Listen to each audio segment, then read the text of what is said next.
Forgive me if I look a bit puffy-eyed and seem a little bit deflated. I shouldn't be, because I've just watched Project Hail Mary and literally I'm very fresh from watching it. And for some reason, somebody put a load of pepper in the screening. I don't know what the effects is, but it kind of made me cry. Earth, art, man, woman. So I've just been to watch Project Hail Mary. If you haven't seen the trailer, then where have you been? You've been under a rock? So I did my best to avoid the trailers because I don't like trailers. I like a teaser trailer. Give me a small trailer, little bits, that's fine. But don't show me the whole movie in a trailer. I kind of knew what the gist was about, but I did my best to kind of avoid any detail. Anyway, I am a science fiction fan. I'm a massive science fiction fan. I love my Starman, Space Odyssey 2001, Dune, Interstellar's literally my favourite. So obviously, a film with Ryan Gosling who goes to space and meets an alien. I'm in. Take my money. So Ryan Gosling is our teacher on Earth. He's getting on with it. He's teaching kids about space and science. He's a fun teacher, but there's a problem. The sun is dying. That's a really bad thing. The sun's dying. Have you ever seen Sunshine with by Danny Boyle? Not Baz Luhrmann, by Danny Boyle. That's another movie where the sun's dying. It's a very good movie. You haven't seen it, check it out. It's with our man, Cillian Murphy. But on this one, the sun's dying, and we don't actually know why. Apparently there's some like bugs. So some bugs can kill the sun. And some other stars as well. So yes, the sun is dying and some other stars, and basically it holds no mercy, these bugs. And our man Ryan Gosling has the theory, he has the stuff. He's approached by a scientist manager, basically saying, look, you've wrote this paper at this certain time of your life. No one believed you, but actually your theory is correct.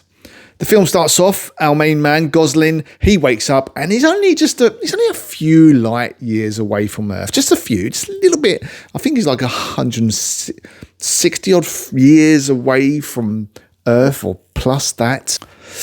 And it hasn't gone very well for most of his crew, and he's kind of left stranded. So basically, he's by himself. And what he's got is a one-way ticket.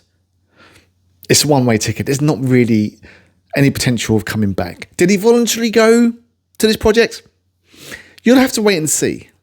I should have watched this in IMAX. This film deserves a big screen. It really does. It's brilliantly funny. Ryan proved his comedic talent in Barbie, The Good Guys.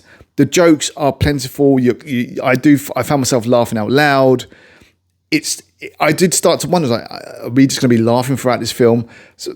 But what follows is a very profound friendship with an alien rock who is basically an alien Labrador.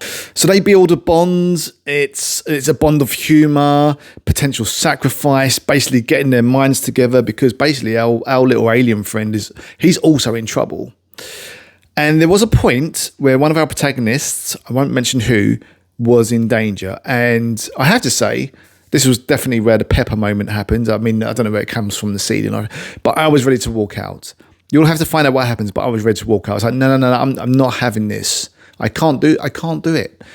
Things like this in certain films do grab me, and I don't want to ruin it for you, but if you haven't seen it, if you have seen it, let me know in the comments what you think. But there's certain rules in movies. Just don't do it. And I was ready to walk out. The one thing that really stood out for me was the soundtrack. It really stands out. It's a mix between operatic pieces that are beautiful, with choir music, and then also music that wouldn't sound out of place in The Lion King. It was just strange but effective and really accompanied the movie. The directors are from the well-known movie of 21 Jump Street and 22 Jump Street. You can tell now why there's such humour in this film, because 21 Jump Street, 22 Jump Street, bloody hilarious. But what you also notice that in 21 Jump Street, 22 Jump Street, there's a coming together of friendships between two characters who aren't even really that, not that much in common. And that's what you have in this. You have an alien and a human. And they do that very, very well. Sandra Hodder plays our emotionless scientist who takes Ryan Gosling under her wing, basically to recruit him for this project. She almost plays like a love interest, and I'm not going to tell you what happens, but does it come together? You'll have to wait and see. But there is this potential, and again, I'm not going to tell you if it happens, but she is that love interest. If maybe I've not seen it right, but I think it is. There's a point where Harry Styles' song comes into the movie, Sign of the Times, and it couldn't be more appropriate for the movie because if you listen to the lyrics, it's basically saying, we're a bit in trouble here. The movie is no Interstellar. The science behind it is almost fantastical and not really technical like Interstellar. But the movie is it's more profound than Interstellar. It's about friendship, humanity, friendships made from two different worlds.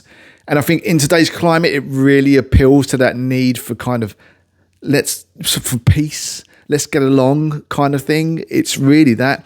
It is an emotional roller coaster that is on the backdrop of some very beautiful scenery.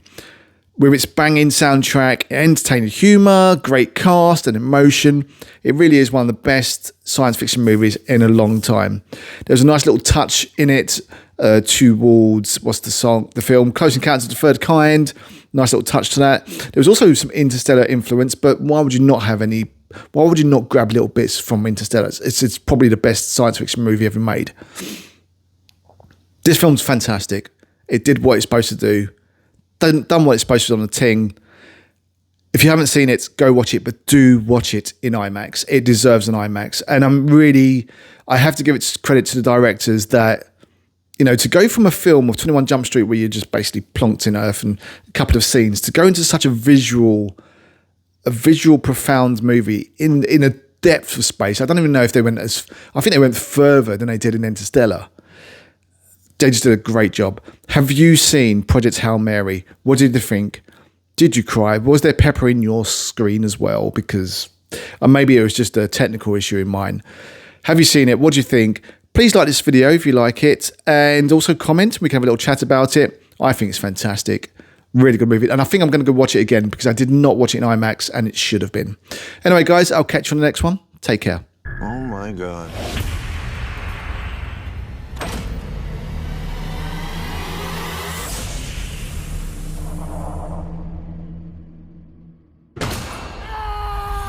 So I met an alien. He's kind of growing on me. At least he's not growing in me, which was a concern for a little while.